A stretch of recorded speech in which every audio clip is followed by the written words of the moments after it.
Good morning my dear students. आज मैं आपको क्लास 8 मैथ का लेसन 12.3 गुणनखंड का फैक्टर लेके आया हूं। ये क्वेश्चन नंबर 13 एग्जाम्पल है। इसमें क्या दिया है, निम्नलिखित विभाजन कीजिए।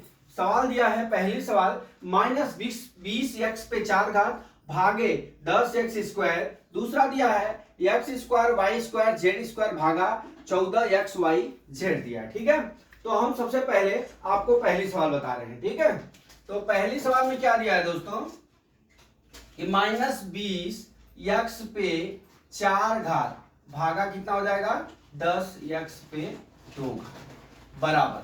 आप जब भी ऐसा माइनस वाला सवाल आए तो आप क्या करना, -1 लिख के ऐसे लिख लेना। कारण कि जब जब जो संख्या आएगी उसमें 1 का गुणा करेंगे तो वो संख्या उतनी ही आएगी। ठीक है, तो अभी यहां पे हम लिख लेते हैं 20x पे 4 घात डिवाइड बाई 10x पे 2 घात। ठीक, अब हम यहां पे करते हैं इसका फैक्टर। -1 हो गया। ठीक है, अब यहां पे 20 है तो 2 दूना, यहां गुणे लिख लीजिए, 2 दूना 4 पचे कितना हो गया 20 हो गया। अब यहां पे कितना है, गुणे x पे 4 घात मतलब 4 बार गुणा, 1 2 3, यहां पे 4 x 4 बार हो गया। ठीक है, अब हम चलते हैं बटा में। बटा में कितना है 10x पे 2 घात, तो 2 गुणे कितना हो गया 5 गुणे कितना हो गया x गुणे x हो गया। ठीक है, अब इतना होने के बाद अब आपको क्या करना है, नीचे वाली संख्या से ऊपर वाली संख्या में क्या करना है, भाग करना है। ठीक है, तो इसका मतलब यह हुआ कि x ऊपर है तो x ऊपर से कट गया और नीचे है तो नीचे से कट गया। अब देख लीजिए, अब यहाँ पे जो गिनती दिया हुआ है वहां पे आ जाइए, 5 से 5 कट गया, 2 से 2 कट गया। ठीक है, बराबर बचा कितना -1। ठीक है, इंटू 2 गुणे यक्स, गुणे कितना हो गया यक्स हो गया। ठीक है, बराबर एक स्टेप आइए, -1 रहने दीजिए, यहाँ पे कितना आ गया हमारा इंटू, यहाँ पे इंटू रहेगा 2x स्क्वायर। जब भी इसमें गुणा करेंगे तो -2x स्क्वायर आ गया। ये हमारा आंसर हो गया।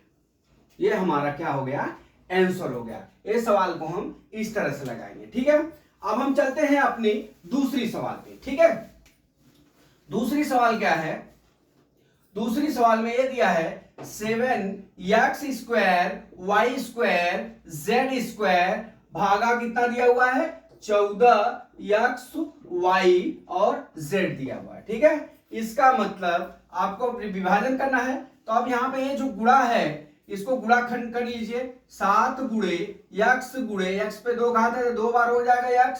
ठीक है, अब क्या हो गया हमारा, गुणे कितना है y, गुणे यहां पे y, गुणे क्या लिख लीजिए y लिख लीजिए। फिर क्या दिया है z गुणे z, क्या दिया हुआ है जेड स्क्वायर दिया हुआ है। इसका मतलब हो गया क्या जेड गुणे जेड हो गया। ठीक है, अब बटा, बटा कितना हो गया हमारा 14 दिया है तो 2 गुणे 7 हो गया। ठीक है, अब यहां पे क्या हो जाएगा गुणे यक्स, गुणे कितना हो गया y, गुणे कितना हो गया हमारा z हो गया। अब इसको हमको काट लेना है। ठीक है, अब काटिए, क्या हो जाएगा यहाँ पे देख लीजिए, एक जेड से एक जेड कट गया और y से एक y कट गया और एक x से एक x कट गया। ठीक है, अब यहां से 7 से 7 कट गया। ठीक है, तो बराबर कितना आ गया हमारा, बराबर यहां पे कितना बच गया 1/2 कोष्टक में, यहां कितना बच गया x y z। इस तरह से भी लिख सकते हैं। ठीक, ये हमारा आंसर हो गया। तो दोस्तों इसमें कुछ करना नहीं था इस सवाल में। इस सवाल में क्या करना था, आपको खाली नीचे वाली संख्या का ऊपर वाली संख्या में भाग देना था। लेकिन विभाजन कीजिए तो इसको हमने क्या किया कि जो व्यंजक है उनका हमने क्या किया, अलग अलग गुणा के फॉर्म में लिख दिया। फिर नीचे वाले का जो हमने उससे क्या करा डिवाइडेशन कर दिया, फिर जो बचा हमने वहां लिख लिया। ये हमारे दोनों सवालों का सलूशन है। तो माय डियर स्टूडेंट्स, मैं आशा करता हूं कि ये सवाल आपको समझ में आ गया होगा। अगला सवाल कल मैं फिर लेके आता हूं। जय मां सरस्वती, जय भारत माता, जय जवान, जय किसान।